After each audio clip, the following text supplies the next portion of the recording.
M5 news speed news కి స్వాగతం.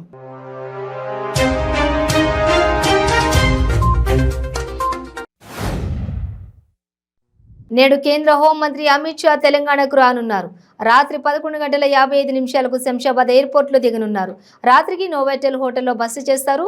రేపు మహాజన్ సంపర్క్ అభియాన్ కార్యక్రమంలో భాగంగా ప్రముఖులతో భేటీ కానున్నారు. ప్రముఖ దర్శకుడు రాజమౌళి, సినీ నటుడు ప్రభాస్, ఆంధ్రజ్యోతి ఎండీ వేమూరి రాధాకృష్ణ తదితరులతో వారి నివాసాలలో కలుస్తారు. 1571 కోట్లతో చేపట్టనున్న నిమ్స్ విస్తరణ పనులకు సీఎం కేసీఆర్ నేడు శంకుస్థాపన చేయనున్నారు. కొత్త భవనంలో 30 ఆపరేషన్ థియేటర్లతో పాటు 2000 పడకలు కూడా ఏర్పాటు చేయనున్నట్లు 1200 ఆక్సిజన్ బెడ్లు, 500 ఐసీయూ బెడ్లతో పాటు 300 పేయింగ్ రూమ్ బెడ్లు కూడా అందుబాటులోకి రానున్నాయి. నిర్మల్ జిల్లా బాసర ట్రిపుల్ ఐటీలో విషాదం నెలకొంది. ప్రస్తుతం PUC 2 చదువుతున్న సంగారెడ్డి జిల్లాకు చెందిన విద్యార్థిని ఆత్మహత్యకు పాల్పడింది. బాత్రూంకు వెళ్లి ఎంతసేపటికి తిరిగి రాకపోవడంతో భద్రతా సిబ్బంది బాత్రూం డోర్లు తెరిచి చూశారు.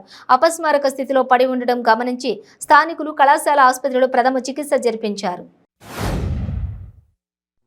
విశాఖకు వచ్చి పెద్ద సమస్యగా ఉన్న స్టీల్ ప్లాంట్ అంశం గురించి అమిత్ షా ఎందుకు మాట్లాడలేదని బీజేపీని మంత్రి అమర్నాథ్ ప్రశ్నించారు. కేంద్రం ఏపీకి ప్రత్యేకంగా ఏమిచ్చిందో చెప్పాలని డిమాండ్ చేశారు. జేపీ నడ్డా అమిత్ షా ఏపీకొచ్చి ప్రభుత్వాన్ని విమర్శించడంపై ఆయన మండిపడ్డారు. అమిత్ షా వ్యాఖ్యలతో బీజేపీ, వైసీపీ మధ్య చెలిమి లేదని అందరికీ అర్థమైందన్నారు. మహిళ అనేది భావితరానికి స్ఫూర్తి అని, ఆరోగ్యం బాగా ఉంటేనే గమ్యం చేరగలమని, మహిళల సంక్షేమంపై అమలవుతున్న పథకాలు చాలా బాగున్నాయని అదనపు కలెక్టర్ ఇలా త్రిపాఠి అన్నారు. ములుగు జిల్లా ఏటూరు నాగారంలోని శ్రీనివాస భాను హాస్పిటల్లో బస్టాండ్ వద్ద గల శ్రీనివాస కళ్యాణ మండపంలో తెలంగాణ రాష్ట్రం అవతరణ దశాబ్ది ఉత్సవాలలో భాగంగా నిర్వహించిన తెలంగాణ మహిళా సంక్షేమం దినోత్సవ కార్యక్రమంలో జిల్లా అదనపు కలెక్టర్ ఇలా Tripathi, ASP Sankeerth, cooption member వలియాబీలతో కలిసి పాల్గొన్నారు. ఆటో, స్కూల్ బస్సులకు ఎలాంటి ప్రమాదాలు జరగకుండా తీసుకోవాల్సిన జాగ్రత్తలపై డ్రైవర్లకు జగిత్యాల జిల్లా మెట్పల్లి పట్టణంలోని కీర్తి ఫంక్షన్ హాల్లో అవగాహన సదస్సు నిర్వహించారు. ప్రమాదాల నివారణకు తీసుకోవాల్సిన చర్యలను డ్రైవర్లకు వివరించారు. మెట్పల్లి పట్టణం మున్సిపల్ కమిషనర్ జగదీశ్వర్ గౌడ్ రేగుంటలో ఉన్న నర్సరీని పరిశీలించారు. కమిషనర్ మాట్లాడుతూ హరితోత్సవం మొక్కలు నాటే కార్యక్రమం ఉన్నందున నర్సరీ ప్రక్కన ఖాళీ స్థలంలో మొక్కలు నాటేందుకు ఫిట్టింగ్ చేయించి మొక్కలు ఏర్పాటు చేయాలని ఆదేశించారు.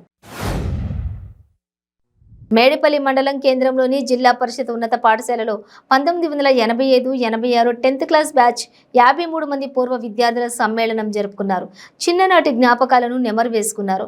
విద్యాబుద్ధులు నేర్పిన ఉపాధ్యాయులను సన్మానించి తమకు గురువులపై ఉన్న గౌరవాన్ని చాటుకున్నారు.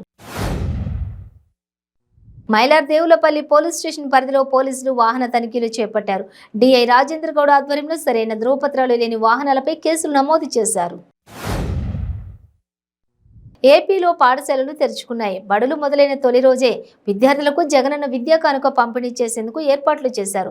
రాష్ట్ర వ్యాప్తంగా 43 లక్షల పైచిలుకు విద్యార్థులకు జగనన్న విద్యా కానుక అందజేస్తారు. దీంట్లో భాగంగా పశ్చిమ గోదావరి జిల్లా జంగారెడ్డిగూడెంలో డిప్యూటీ సీఎం కొట్టు సత్యనారాయణ విద్యార్థులకు జగనన్న విద్యా కానుకను అందించారు. జనసేన అధినేత పవన్ కళ్యాణ్ వారాహి యాత్రలో భాగంగా ఈ నెల 18వ తేదీన కాకినాడ రూరల్ నియోజకవర్గం సర్పవరం జంక్షన్ భారీ బహిరంగ సభకు అందరికీ ఆహ్వానం పలుకుతున్నట్లు కాకినాడ రూరల్ నియోజకవర్గం జనసేన పార్టీ కన్వీనర్ పంతం నానాజీ తెలిపారు. హైదరాబాద్ నిమ్స్ ఆసుపత్రిలో చికిత్స పొందుతున్న జానపద గాయకుడు గిద్దె రామనర్సీను మంత్రి హరీష్ రావు పరామర్శించారు. తెలంగాణ రాష్ట్ర సాధన ఉద్యమం సమయంలో తన పాటలతో ప్రజలను ఉర్రూతలొగించిన రామనరసయ్యకు ప్రభుత్వం అండగా ఉంటుందని ఈ సందర్భంగా మంత్రి తెలిపారు. యాదాద్రి భువనగిరి జిల్లా పోలీసులు అత్యుత్సాహం ప్రదర్శించారు. అన్నం పెట్టే రైతులకు సంకెళ్లు వేశారు. రీజనల్ రింగ్ రోడ్డు బాధిత రైతుల చేతులకు బేడీలు, గొలుసులు వేసి కోర్టుకు తీసుకువెళ్లారు. 14 రోజుల రిమాండ్ పూర్తి కావడంతో రైతులను నల్లగొండ జైలు నుంచి కోర్టు ముందు హాజరుపరిచారు. రైతుల పట్ల పోలీసులు వ్యవహరించిన తీరు తీవ్ర వివాదాస్పదంగా మారింది. తెలంగాణ టీడీపీ మాజీ ఎమ్మెల్యే కొత్తకోట దయాకర్ రెడ్డి మృతి పట్ల టీడీపీ జాతీయ అధ్యక్షులు చంద్రబాబు నాయుడు తీవ్ర విచారం వ్యక్తం చేశారు. ఆయన ఇతర కార్యక్రమాలు రద్దు చేసుకుని మహబూబ్ నగర్ జిల్లాలోని కొత్తకోట దయాకర్ రెడ్డి స్వగ్రామం పర్కాపూర్ వెళ్లారు. అక్కడ దయాకర్ రెడ్డి భౌతిక కాయానికి నివాళులు అర్పించారు. మాజీ ఎమ్మెల్యే కుటుంబ సభ్యులను పరామర్శించారు. పార్టీ అండగా ఉంటుందని వారికి ధైర్యం చెప్పారు. అనంతరం చంద్రబాబు దయాకర్ రెడ్డి అంత్యక్రియల్లో పాడెమోశారు. తమ పార్టీ సహచరుడికి కడసారి వీడ్కోలు పలికారు.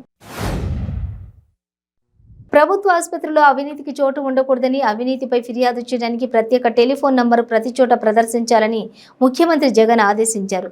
తాడేపల్లి క్యాంపు కార్యాలయంలో ఆరోగ్య శాఖపై ఆయన సమీక్ష నిర్వహించారు. మేడ్చల్ జిల్లా బాచుపల్లి నారాయణ కళాశాలలో విషాదం చోటు చేసుకుంది. కామారెడ్డికి చెందిన రాగుల వంశిత అనే విద్యార్థిని వారం క్రితం నారాయణ కళాశాలలో జాయిన్ అయింది.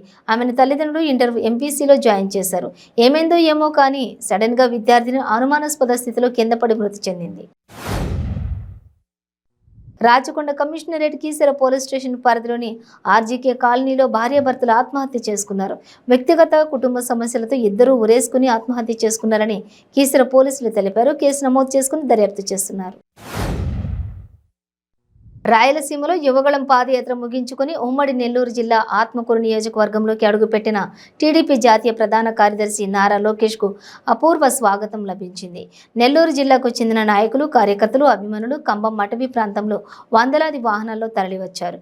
భారీ ఎత్తున బాణసంచా కాల్చుతూ హోరెత్తించారు.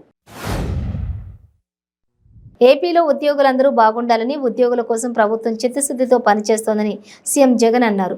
తాడేపల్లి క్యాంపు కార్యాలయంలో సీఎం జగన్ను పలు ఉద్యోగ సంఘాలు కలిశాయి. ఉద్యోగుల సమస్యలు పరిష్కరించినందుకు ప్రభుత్వానికి పలు ఉద్యోగ సంఘాలు ధన్యవాదాలు తెలిపాయి. జీపీఎస్ స్కీమ్ కోసం 2 ఏళ్లు కసరత్తు చేశామని ఏపీ ముఖ్యమంత్రి వైఎస్ జగన్ అన్నారు.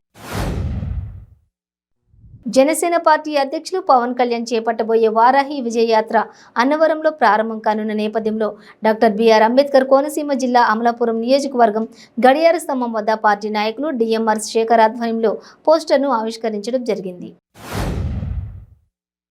కుక్కల దాడిలో 40 గొర్రెలు మృతి చెందిన ఘటన అన్నమయ్య జిల్లా బి కొత్తకోట మండలం బడికాయలపల్లి గ్రామంలో జరిగింది.